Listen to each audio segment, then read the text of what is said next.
কাল কি ভয়াবহ হবে আগামীকাল উপরালায় জানায়, আমরা তো সঠিক বলতে পারতেছি না। আমরা বর্তমান আতঙ্কে আছি, রাস্তাঘাটে চলতেই পারি না। কোনো অপ্রীতিকর ঘটনা যাতে না ঘটে এই দিকে আমরা সচেতন থাকবো। আমি যে কেমনে বাড়ি যাবো আমার খুব ভয় হইতেছে। এতে সাধারণ মানুষ ভয় মানে আমি আমার কথা বলতেছি, আমি আমার বাড়ি বরিশাল পটুয়াখালী জেলায় গলাচিপা থানায়। আমি যে কেমনে বাড়ি যাবো আমার খুব ভয় হইতেছে, কারণ বিভিন্ন জায়গায় গাড়ি পোড়াইতেছে, বিভিন্ন লকডাউনের আওয়াজ শুনে ভয় তো সাধারণ জনগণ পাইতেই গেছে। আমি যে কেমনে বাড়ি যাবো আমি তো আতঙ্ক হয়ে গেছি। এভাবে করলে সরকার কি এই লকডাউনের প্রতি নজর নেয় কিনা তা আমি জানি না। অবশ্যই নেয়। লকডাউনে তো বলা হয় যে গাড়ি ঘোড়া কিছুই চলবে না, আল্লাহর ইচ্ছে গাড়ি ঘোড়া চলে। তো এই কোন দল কোন সরকার যে লকডাউন দেয়, এরা দেশের কি চায়, দেশের অবনতি চায় না দেশকে ধ্বংস করতে চায়, জানে আল্লাহ আর জানে। আর মনে হয় আইন শৃঙ্খলা বাহিনী ঠিক আছে, যেহেতু গাড়ি ঘোড়া চলতেছে, ফাঁকে ফাঁকে কোন জায়গায় মারছে তা তো আমরা জানি না, কিন্তু আইন শৃঙ্খলা বাহিনী সতর্ক আছে। ওই যে গাড়ি পড়ছে সেই জন্য তো বলতেছে যে না হয়তো বা কোন হাইন্দা ঢুকতে পারে কি করে, এই জন্য গাড়ি পড়ে, এই জন্য ভয় পাইতে পারে, হইতেই পারে জনসাধারণ তো একটু আতঙ্ক হয়। বান্ডেল থাকলে প্রতি সেনমানিতে টাকা বাঁচবে।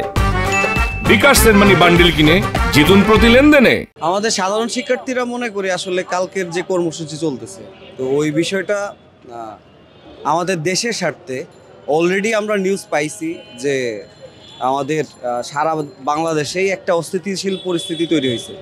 তো আমরা চাই আমরা সবার জায়গা থেকে আমরা নিজেরা সচেতন হব এবং কোনো অপ্রীতিকর ঘটনা যাতে না ঘটে এই দিকে আমরা সচেতন থাকবো।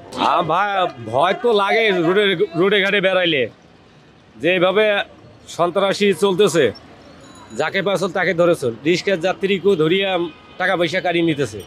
আর বর্তমান আওয়ামী লীগ গেছে, ও আসলে আরও দেশটা নষ্ট হয়ে যাব। ও না আসাটাই ভালো হবে। একটা সুস্থ নির্বাচন হোক, তারপর কোন দিকে দেশ যায় যাক।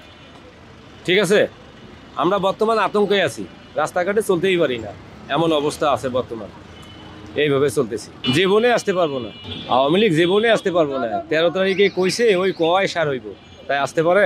জীবনে আসতে পারবো না। না ভয় নাই আমাদের কোনো, আমরা কোনো এখনো দেখি নাই, ওরা বলতেই পারবো না। আমরা তো গাড়ি নিয়ে এলাম ওই খিলগাঁও নন্দীপাড়া থেকে, এখন পর্যন্ত কিছু দেখি নেই, বুঝছেন।